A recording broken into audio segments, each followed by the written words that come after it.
So this is the poem called Invictus.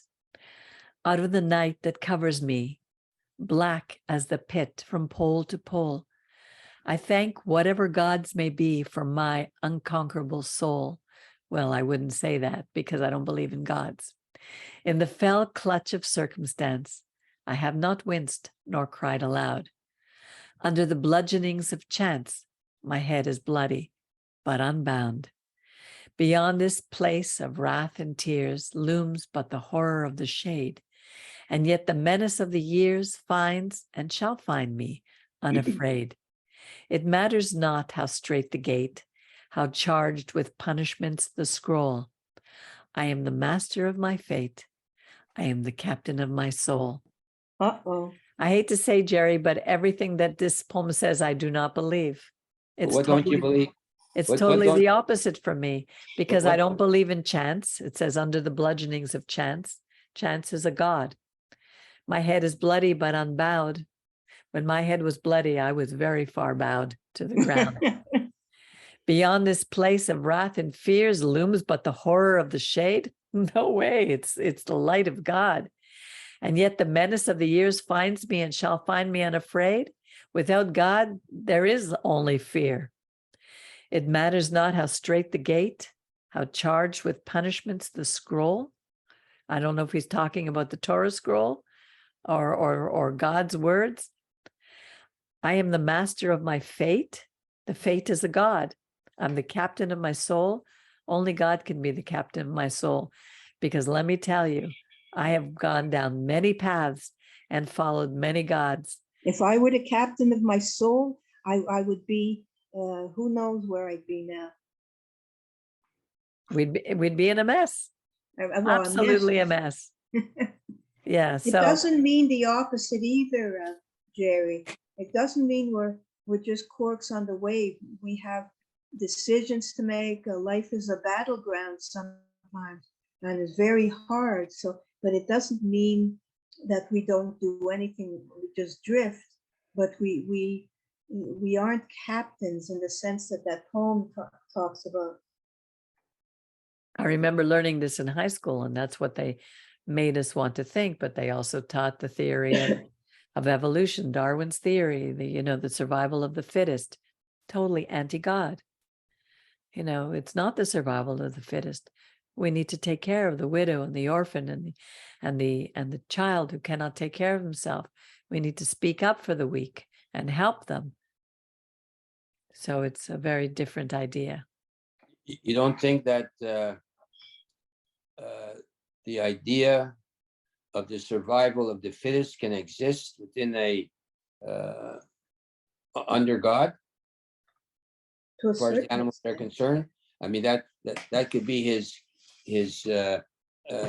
I'm not saying I'm proponing this your idea, but the idea that he makes animals or whatever, and to always improve, the fittest will survive. This can still be God made, no? Not to me. That's a Hitlerian. Hitler wanted the master race and used the teachings to say that the weakest among us had to be killed and only the best. They took the best of the males or the best of the females and mated them, not because they were to be a loving couple, but to develop a master race. No, I don't agree with that. I don't believe in that at all. God everywhere says we need to take care of those who cannot care for themselves. But you don't Jerry, think we have? I think maybe we have evolved. Like, I mean, you're saying the Earth is 6,000 years old? Yeah, well, that's a theory of evolution, and I believe in adaptation. I don't believe in evolution.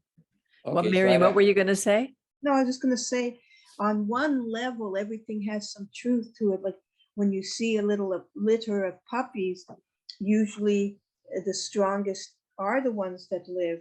On that level, that's biological, but we're not just biological creatures. So there is a moral, if you want to talk about moral strength, and we're more than just physical beings. We're moral beings. We're also, so we're total beings. So I don't think you can apply this principle that sometimes you see in nature. You see it even in babies, a family of 10 children. Sometimes only the strongest don't get, like when they used to get all these diseases like pneumonia would kill them and stuff like that. But you're talking just on a biological level. Evolution involves so much more. It involves consciousness and so many levels. Like even scientists cannot answer the question of consciousness. Like, how did consciousness come out of the chance meeting of atoms? Like, and then it became more and more complicated. And then there's consciousness, so you can't separate these things.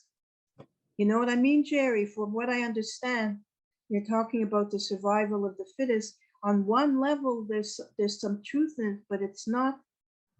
Are you still recording, Peggy? Yes. Is that okay? Well, I know, but where is this recording? Is this on the same? we don't have. No, it's a separate one. I can keep it. I can save it. I can send it. I think it's a good conversation. All right. So Miriam.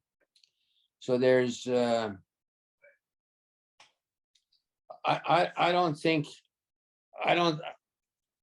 like in black and white, like two extremes. I think there's in between things. You have to take a bit of everything. It's all together. And I would think like I don't find it. I don't find it a contradiction that the creator of the world would be opposed to. We're going to use the word adaptation as Peggy mentioned. I don't have to use the word. It's just evolution. So as people adapt, and they could get stronger, and you won't say that cannot be part of creation, Peggy. Like you're adapting and you're getting stronger. It's part of creation. Yes, there's no doubt that we evolve. I mean, if you take the Torah as the stories in the Torah as our standard, as our plumb line, we know that we come from one family, Noah. So how is it, if we come from one family, how is it that we have people who are as dark as possible color skin, who live, let's say, in Nigeria, and those who live in Sweden who are as white colored skin? There's some with like blonde hair, some with curly hair. They have adapted to the areas that they're living in. The skin has changed according to the what's it called, the melanin in the skin, and but that's adaptation. Just the way animals and birds, they adapt to the places that they're living in. We evolve, but we can't go outside the boundaries, or we shouldn't go outside the boundaries of a standard of morality that God has us. The morality is black and white. What is right, and what is wrong, period. Within that are gray areas. How we live them out are gray areas. Each of us, no matter, we all have our own way of living. But again, we have to live within a standard which to me are black and white. You shall not murder is clear. There's no gray in that. But there's certain areas, like, let's say you have to make a choice. If the mother is going to have a baby, and that baby is going to threaten her life, you have to make a choice. Do we take the life of the child and keep the mother? Do we save the mother and allow the child to die? Those are the gray areas that each one has to make their own decisions. But we know that it's wrong to take a life. So we know that it's wrong to steal. But if a child is living in poverty and is really strong, and there's no really, really poor and is starving, there's no one to help them, and they go and they see a piece of bread, and and their desire is to take a piece of bread from the stall, is that wrong? Nobody wants to give them bread. There's You have gray that- areas. Yeah, you have that whole story in Les Miserables. Exactly. Jean Valjean, he went to jail for 120 years, Yeah. or 19 years For anyhow, stealing some bread. Exactly. for stealing bread. So we have to have compassion and mercy. Without compassion and mercy, there is no justice. But we still need a standard by which we live, black and white. Do you agree, Miriam? I totally agree. And also, sometimes I think when we talk about gray areas, even this really isn't a gray area, because child steals for a piece of bread, like because their family is starving and steals a loaf of bread. It's not the same as somebody who takes something from your house, breaks into your house and takes your things. It's always, as we always say, the intention of your house, of your heart. Exactly. So the person who stole bread, or whether it's a child or a grown-up or whatever, steals a loaf of bread, could be a very moral person, but their intention is to save lives, the life of their family. So even there, it's not a gray area. To me, morality isn't lost when you do. What about people in the Holocaust who lied because they were saving the they Jews, were hiding out Jews? Right. Now you can be really legalistic and say, well, they didn't tell the truth, and God says to tell the truth. These to me are that's almost if we don't have the fluidity to see the base of these things, the intention of the heart, to save lives. Even Yeshua said something when, breaking the Shabbat to save somebody's life. Like, what's more important, a person's life? Exactly. Well, isn't that what happened with King David when he and his men were hungry? They went to the temple and took from the temple bread. Right. No, Yeshua pointed that out. To me, a lot of things that look like they're, exceptions, in my eyes aren't. Doesn't mean we're robots. There are a lot of ways to live our lives, but as you said, Peggy, there's the basic plumb line, the moral code for the whole planet, which is about the Ten Commandments, and to me that's a wonderful thing. It's not as we discussed previously, Miriam, us being perfect in our imperfection. So by definition, us being perfect, I'm not sure that we can determine the exact black or white. I don't think we have that capability to determine exactly what is 100% right or 100% wrong. Now you have it listed, Peggy, you'll tell me you have it listed in the Torah, but I'm not sure that we can in every instance interpret each happening, that we cannot judge perfectly which way to do it, because we're still limited. So from that aspect, I say that we cannot say as humans, perfectly imperfect humans, we cannot say what is 100% right or wrong. I'll give you some examples. Like, you have the death penalty. Now, it's hard to say for some what is 100% right and what is 100% wrong. It's they had some guy, they let him go 3-4 times. Each time he killed someone else. This was in Norway or Finland, because they had lax laws, so they let him go, and then he came back and whatever, and a couple of years later they let him go again, and a couple of years later, and each time he killed someone. So and then if you're going to keep someone in jail all the time, is that right too? So the death penalty is a difference. I think in the I'm not sure, in the old Talmud they did have the death penalty. There are 4 ways for killing people, but they said if a jury, that was a Sanhedrin, killed one person in 70 years or something like that, it was not like a good jury, so they didn't really invoke it, but they have it, it's still there. So the odd times we have in the Torah, Pinchas, he killed a couple of people, and so did he murder them or he killed them? And that's when they were, you remember that one, Zimri and the other one? So he killed them. So But God gives us the right. It says you have to have two witnesses, and hopefully the two witnesses will tell the truth. But we do have a right to kill when the death penalty is in the Torah, but it's for a person who kills intentionally, who goes out and kills intentionally, a life for a life, period.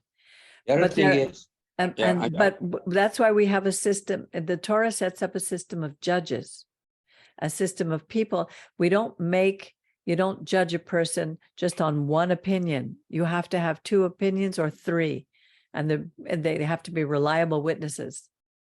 I'm going to table a different idea.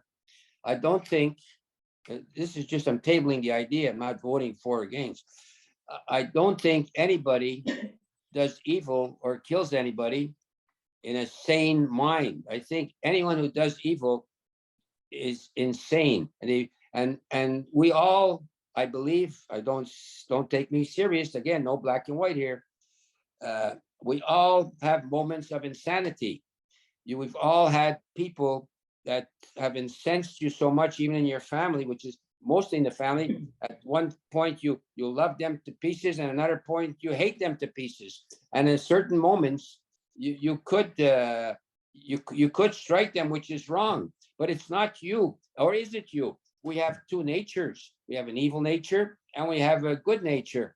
And if your evil nature takes over, your hormones and your anxiety, and let's say you hurt someone, you strike someone, and you're immediately sorry, but something in your body did it. So well, that's called a crime of passion, and it's different. Crimes of passion are different from premeditated murder. I hear you, Peggy. All right, but premeditated murder is also premised on insanity, because we do everything. I think we do everything that we think for our happiness, even to the extent of suicide. Person commits suicide, they think it makes them happy to do it. In some cases, maybe it is an escape, but so in the worst instance, you do things make you happy. So they might hurt someone. I think it's insane. So you're saying this here person killed someone. It's wrong. Now you're thinking to kill him, but he was insane when he did that. I don't believe that. Otherwise, we would have a God who is merciless. And that's not, why do you think God said you shall not commit premeditated murder?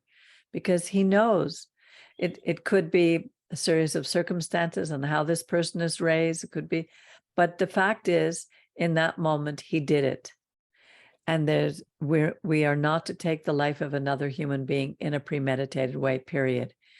If that person like that you spoke about before had been killed the first time, all those other people would have been saved. So you believe in the death, but you think many people believe in the death penalty? Well, I do. Oh, so you do. Yeah, I want to ask you another.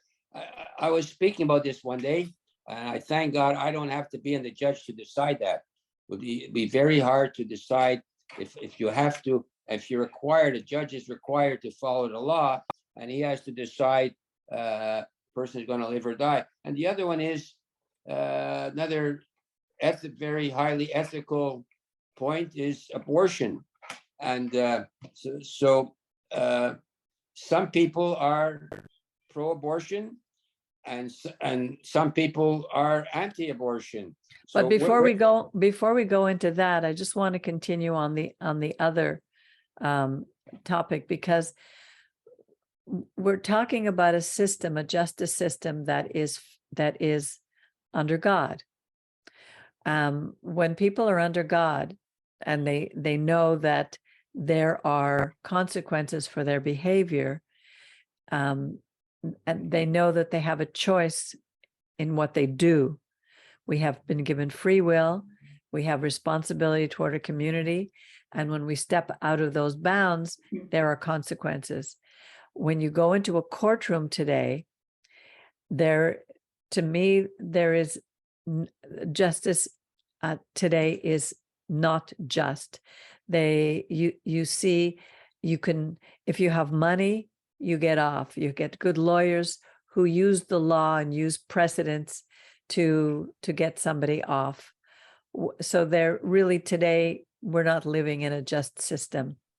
When we're following under God, I don't even know if they've taken the Bible out of the courtrooms now, or people, their word doesn't mean anything. So we're living in a time when it's very difficult to know if someone is guilty or not guilty, because you could pay people to be witnesses.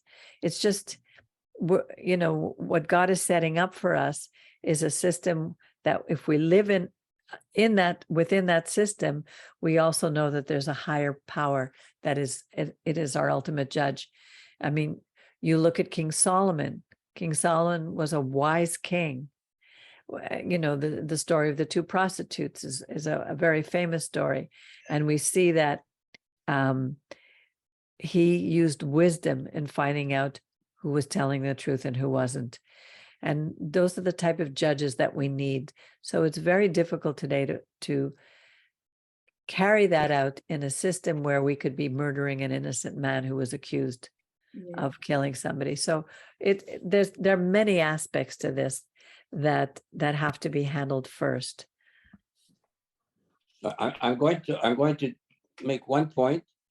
For me, if there's, and I'm not pro or against the death penalty, but I feel if you have to let 10 murderers off, I mean, they can serve life imprisonment, as against the chance of killing one innocent person, because they do kill, I think, some innocent people. I'm not sure if they're really innocent.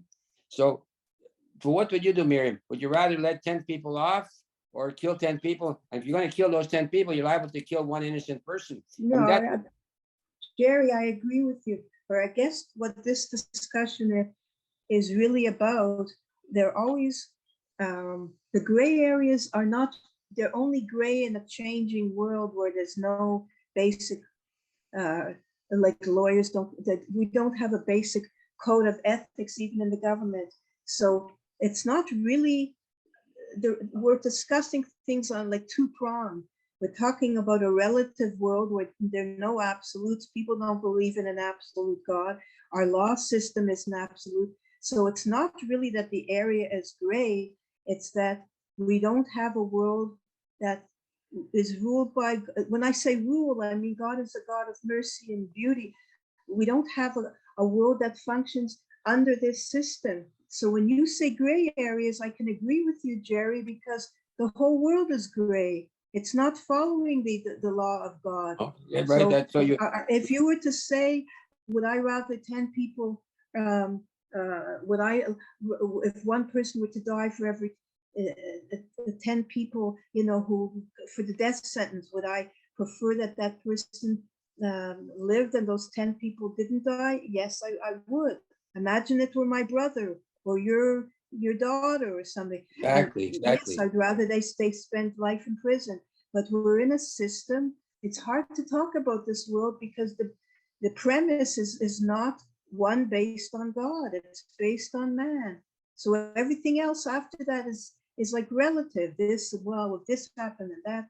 So you know what I mean, Jerry? It's not based on a system, a godly system.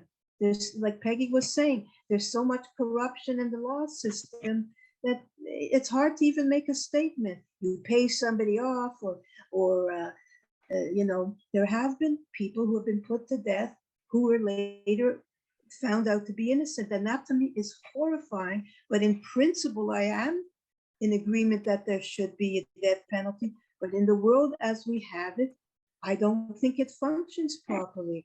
If that were the case, can you imagine, whatever the popular system is, like during the times of this, the worst racism in the States, how many innocent Black people were hung, and how many innocent Jewish people would be hung or whatever. But that's because we're not following God. So it's hard to say, but the principle, yes, I believe if we were in a system that where we could trust our law system and our government, then yes, murderers should be put to death. See, And there would never be. God set down a system for us. He didn't want a democracy or a communist system. He set up a theocracy where he had the Kohanim who would consult with God, and the government would run under God. So he set up a system, but we wanted a king. We wanted a man king. Our first male king was totally disobedient to God, and he got him out. So, he set up cities of refuge, where if someone killed someone accidentally, they could go to the city of refuge and be protected. So the system that he set up is a very good one, but we just don't, but the whole world needs to follow his system, and it will happen one day. We are on the road back to Eden, back to the Garden of Eden. One day, this planet will live under God, and everyone will know, not only believe, they will know that God exists. And we're looking forward to that day. In the meantime, we do the best that we can within the system that we live, but we do need to take sides. We do need to stand up, and we need to stand out and stand up for what's right in the midst of a society that is failing around us, and it's very difficult. And power to you, Peggy. Thank you, my dear man. I want to say good night because now I'm tired. Yes. Just one thing. This discussion was good. It was a good discussion. I'm recording it. I think people should have access. And if I have the right to do that, Jerry and Miriam, I will definitely do that. We should look at it first. Well, I don't think there's anything we said that is not. There's nothing. There's nothing that they're going to hang us for yet.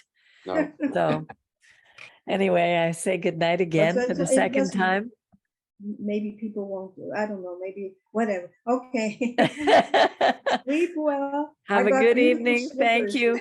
Love you all, and we'll see you again, God willing, next week for what's next week's? Next week's is Toldot, the history. Beautiful, also beautiful portion. So I will stop recording and say good night to all.